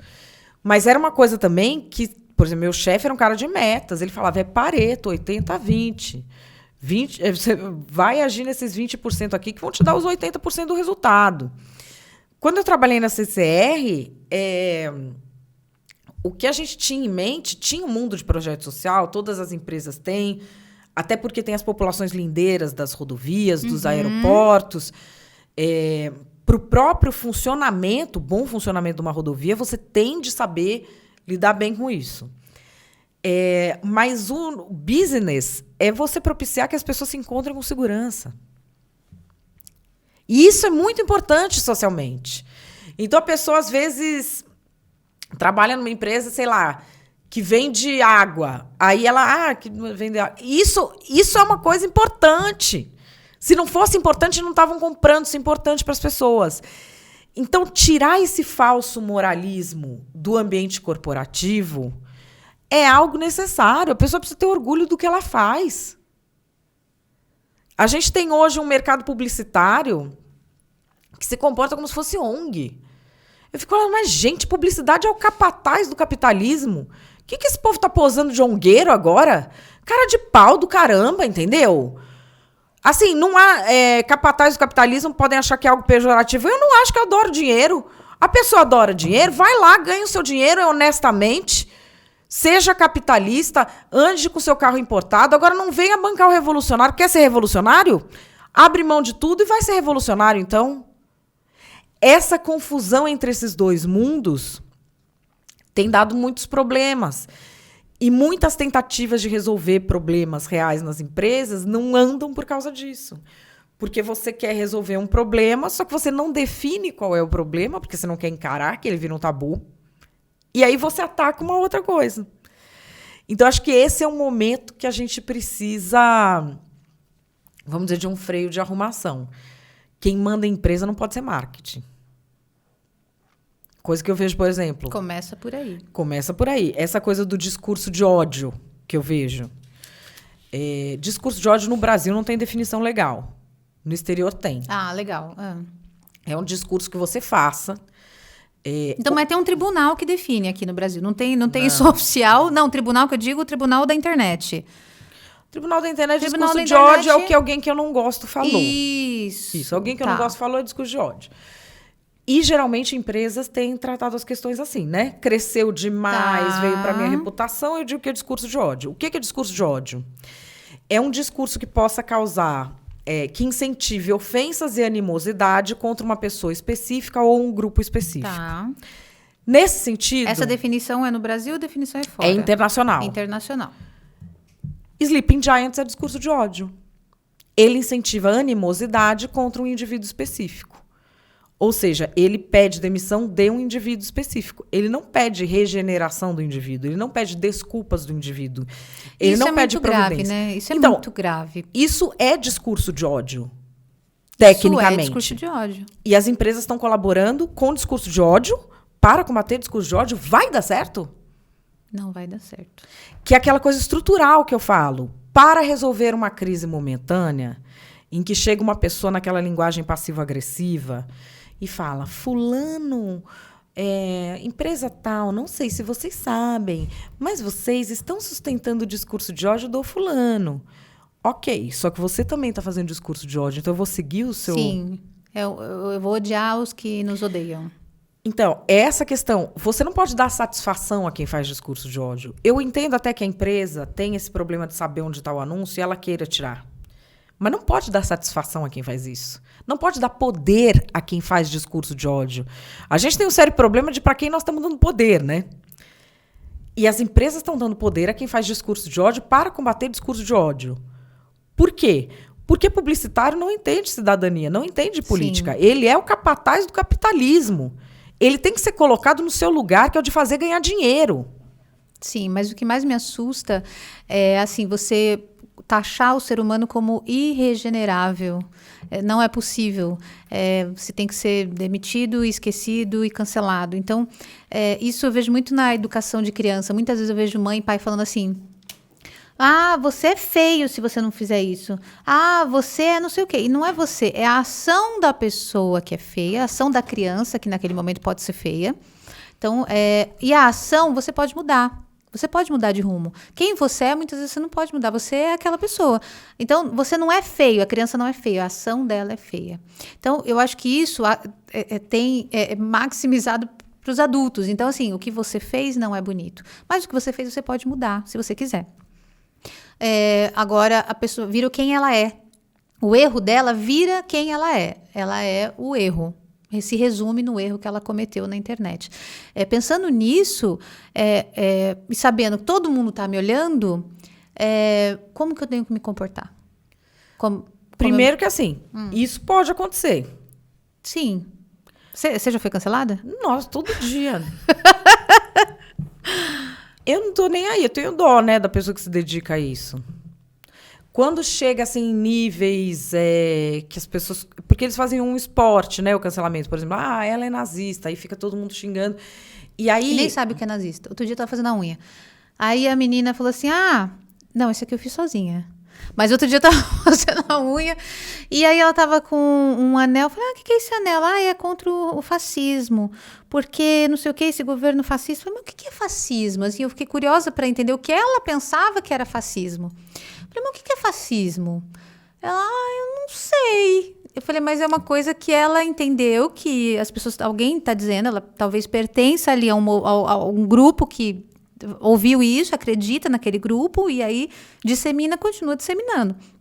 Então, achei engraçado, por isso que porque as pessoas não sabem nem o que estão fazendo. Não, nem porque o que estão falando. Ou é fascismo, ou você é nazista, ou você é comunista, Sim. ou você é isso, ou você é aquilo. E aí o que acontece? Quando você tem esse comportamento de grupo, de matilha, de horda, é muito complicado, porque tem pessoas que são desviantes, né? A tétrade perversa lá das personalidades, os psicopatas, sociopatas, narcisistas, sádicos, maquiavélicos. Eles esperam oportunidades do tipo para realizar as fantasias perversas. E como eles são personalidades desviantes, eles não têm apego a esse tipo de ideologia. Então, eles mimetizam qualquer tipo de discurso. Um dos mais famosos, até eu estou preparando eu não posso falar ainda muito, mas estou preparando um livro que traduz um dos manuais mais famosos, que é o do Andrew Anglin. Ele é um cara que traduziu o capítulo 4 do Mein Kampf para o uso na internet. Ele traduziu a propaganda... capítulo 4, não, capítulo 6 para o uso na internet. Ele pegou a propaganda nazista, como Hitler fez, e traduziu para a internet. Nossa. Quem é esse cara? Ele é extrema-direita? O cara era um militante antirracista vegano. E aí virou nazista. Ô, louco. Para você ver, a questão do cara não é a ideologia. Ele quer cometer a perversidade e ele tem uma capacidade de mimetizar um sem número de discursos para fazer as perversidades que ele já queria fazer. Então, quando você tem esses ataques, invariavelmente o pessoal se infiltra no grupo. Porque não tem carteirinha de membro para você fazer ataque em enxame. Então, comigo já aconteceu uma vez que era um ataque, eles estavam me acusando de ser pedófila. Nossa. Porque de comunista vira pedófilo, que é do tal do Pizzagate, não sei o quê. E aí, de racista, você vira nazista. Ameaçaram meu filho de morte.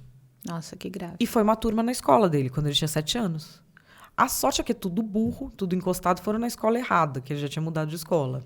Nossa. Só que não tinha câmera, não tinha nada. Eu soube porque o porteiro da escola antiga me ligou e falou assim, olha, tem uns primos do seu filho vindo pegar ele aqui.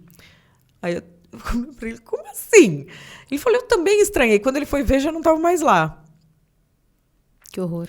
Então, e aí eu tive de tomar medidas judiciais em vários casos, principalmente de pessoas que são muito insistentes. Teve um que fez uma vez, num intervalo de 3 dias, 1.500 postagens sobre mim. Nossa. Então, assim... Tá bem ocupado ele, né? Mas para você ver que não são... É um mercado. E que a questão não é o assunto. Ninguém faz 1.500 postagens sobre alguém por causa da pessoa, do assunto. Assim, olha, pensa bem, no seu momento de maior paixão por alguém, você posta 500...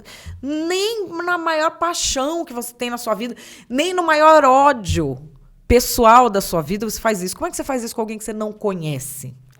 Isso também é uma boa dica para RH. Olhar essa obsessão. Essa é algo para se ter no alerta na entrevista com o psicólogo. Mas aí a gente tem essas hordas contaminando todo o pensamento, contaminando toda a internet, tendo um vocabulário próprio delas. Então ela vai falar fascismo, que ela vai achar o fascismo até em barraquinha de cachorro-quente, e você não vai entender o que é. O outro vai ter o comunismo, e eles estão dentro daquele grupo. E que é um grupo que dá acolhimento emocional para eles, desde que eles repitam. É esperado um comportamento, então, né? Então, para você se comportar, você tem que ter na cabeça o seguinte: as pessoas desses grupos não vão renegar o grupo por sua causa. Mesmo que elas achem errado o que foi feito com você, o grupo é o que elas têm. O grupo é aquilo que é importante para elas. Você imagina uma pessoa que faz 1.500 postagens sobre alguém, o que essa pessoa tem na vida? Ela não vai voltar atrás naquilo porque ela só tem aquilo. Sim. Então, você tem de ver em que posição você está e o quanto você está disposto a apanhar. Porque apanhar você vai. Justa ou injustamente. Então, para eu me posicionar nas redes sociais, a primeira coisa que eu tenho que falar, até onde eu estou disposto a aguentar, o que eu estou disposto a aguentar.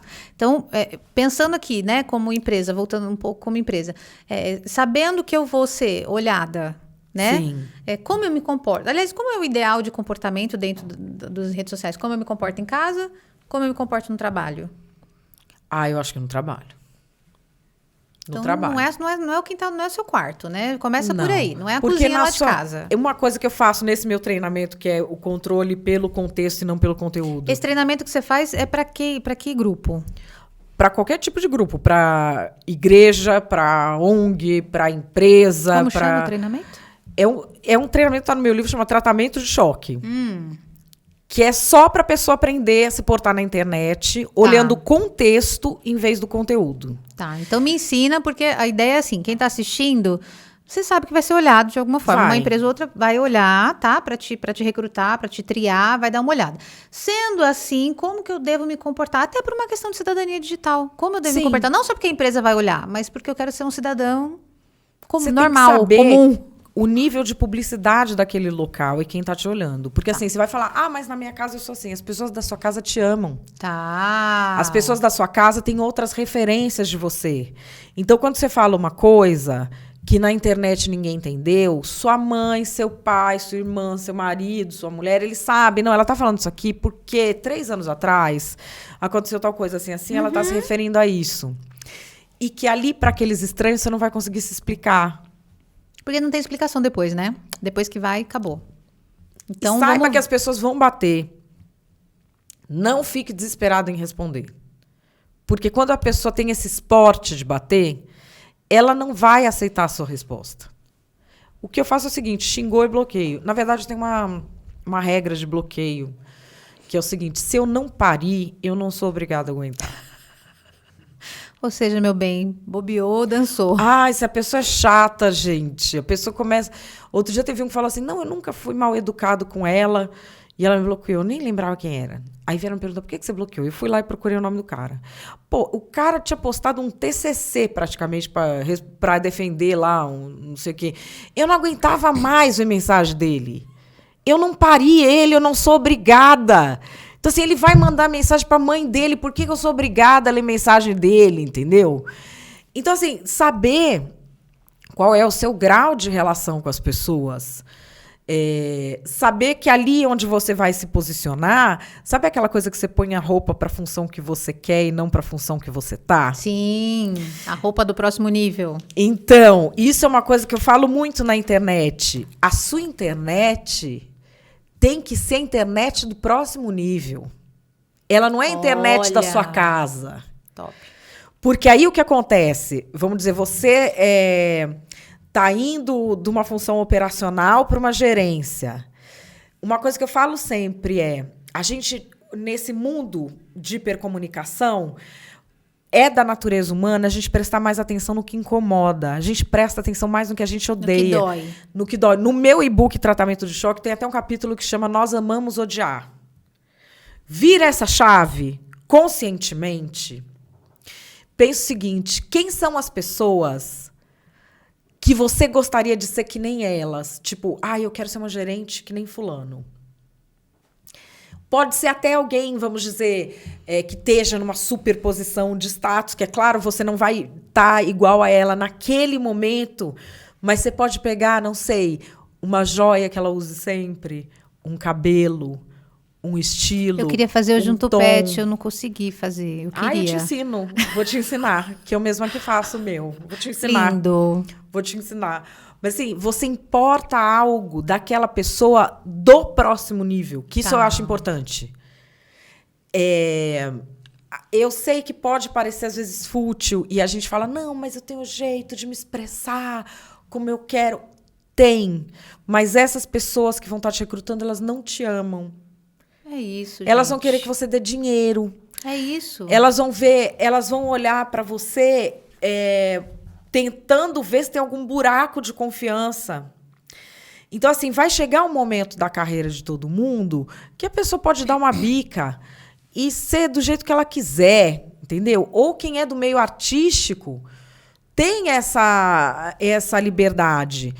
Mas você a sua imagem é muito poderosa. Então, use a internet a seu favor. Que assim, a internet, se você não está usando, você está sendo usado.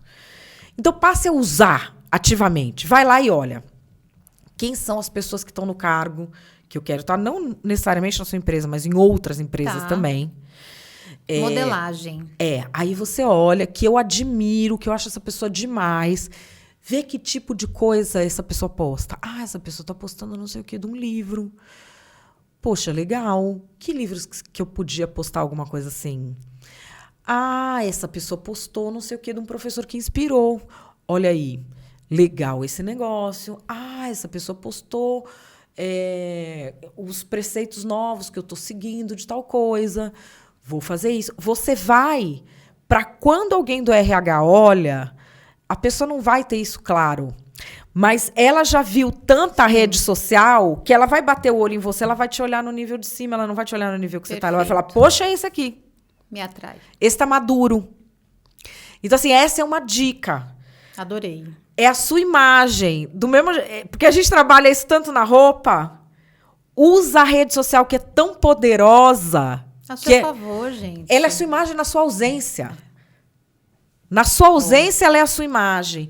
Então, usa a seu favor. E, assim, eu tenho certeza de que quando as pessoas começarem a virar essa chave, a usar a internet a favor delas, para ir atrás das coisas que elas querem, no meu livro Tratamento de Choque, eu te ensino a usar o algoritmo a seu favor, que é como você fazer um feed em todas as plataformas para você... Porque a internet, ela te dá o que você pede. Você precisa aprender a pedir. Para você receber as coisas que te fazem crescer, que te fazem bem. Eu fiz isso. Foi um processo. Eu só falo do que eu já errei. Eu não estou falando isso porque eu sei. Eu estou falando isso porque eu já errei tudo isso. E a partir do momento que você vira essa chave e começa a usar a seu favor, você vê como as coisas vão acontecendo. Porque o algoritmo vai te trazendo aquilo. Ele é um robozinho para ir pescando o tipo de conhecimento que você quer, o tipo de curso que você quer, o tipo de look que você quer, o tipo de coisa de saúde que você quer, de saúde mental, de autocuidado, de aprender a se expressar. Tudo isso tem ali. E a gente foca só nos perigos. É verdade. E tem tanta coisa boa. Então, assim, focar nas coisas boas, eu acho que é a principal forma de você se manter distante do perigo. Ocupa tudo aquilo usando com consciência, como você fala, com intencionalidade, que isso você planta e volta. Perfeito. E dentro das empresas, a gente tem os workplaces, que são as redes. Primeiro, assim, eu não sei se faz sentido as empresas estarem dentro das redes sociais. Eu não sei como que elas podem usar isso para o bem delas, dentro das redes sociais. E também tem o workplace, que é aquela rede interna, né? Que eles utilizam ali. Eu não sei se esse comportamento seu já dá para replicar para as redes sociais da empresa, rede workplace. E se faz sentido para a empresa estar dentro das redes sociais. Como que ela se posiciona ali? A gente vê algumas empresas, por exemplo, no Twitter, quando teve o Big Brother, por exemplo, que elas brincam entre elas, inclusive, parece até um ser vivo ali, né? Faz sentido? Tem que ter alguns tipos de cuidado? Ou replica isso tudo que você está falando de novo para as empresas quando elas se colocam como marca nas redes sociais? Acho que como marca é rede social. Tá. Mas não colocar o funcionário colaborador. Tá. Colaborador é o workplace. E começar a ter na cabeça qual colaborador você exibe em qual coisa. Porque com essa coisa de diversidade, as pessoas estão ficando muito loucas e fazendo o colaborador assumir BO que ele não ganha para assumir. Vou dar um exemplo. O tal do metrô que caiu em São Paulo. Que deu 2 dias, tinha um filme com todas as mulheres e o pessoal começando a dar pau que mulher na engenharia, tá.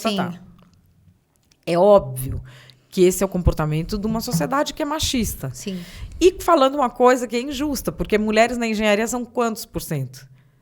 Você jogar nas costas das mulheres... Sim, é verdade. Você jogar nas costas das mulheres uma coisa que elas são a minoria absoluta na área... Eu vim da engenharia, eu vim de RH de engenharia, é ínfimo ainda, infelizmente. É ínfimo. Sim. Mas também tem uma coisa, esse documentário Ian Nevasco mostra, esse documentário sueco que fala sobre como a gente é programado.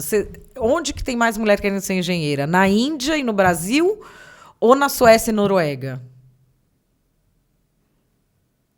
Eu acho que na Índia e no Brasil. Sim. Porque na Suécia e Noruega, se você for enfermeira, por exemplo, você tem o mesmo status de enfermeira, de engenheira. Aqui, as mulheres querem algumas profissões, não porque elas gostam, mas porque tem status por ser masculina. Então, a gente resolve... Como sempre, a gente não resolve mudando a estrutura, que é dando a profissões que são tradicionalmente femininas o mesmo status social e financeiro. Perfeito. Não. A gente pega a mulher e põe na profissão que já é do homem e tá ok. E aí, é assim, do homem por causa de uma preferência do homem, é isso? Os estudos de psicologia social mostram que há preferência, sim. É a preferência. Não que todo indivíduo... O indivíduo, ele tem preferências individuais. Ok. Mas quando é um homem ou quando é uma mulher, a tendência da preferência existe ser tal isso, existe. Então não é porque assim, disseram que essa profissão é de homem. Não é que é isso. Existe uma preferência dos homens por aquela profissão. E aí se sedimenta aquilo como profissão de homem, ela ganha mais única. Status. Entendeu? Entendi. Você tem as duas coisas. Entendi. Você tem a origem disso e o status social. Porque assim, originalmente toda profissão é de homem, né? Que mulher não trabalhava. Verdade. Surgiu para mulher não trabalhava. Sim. Então aí o que acontece? Quando a mulher entra, onde ela entra, tem menos status. Sim, sempre. Porque é a mão de obra de casa. Ontem eu vi uma... Não é um profissional. Então na cabeça do cara, tipo, isso aqui nem era para custar dinheiro, já que a pessoa estava de graça em casa, era para estar aqui. Então o que acontece quando você pega uma coisa complicada assim?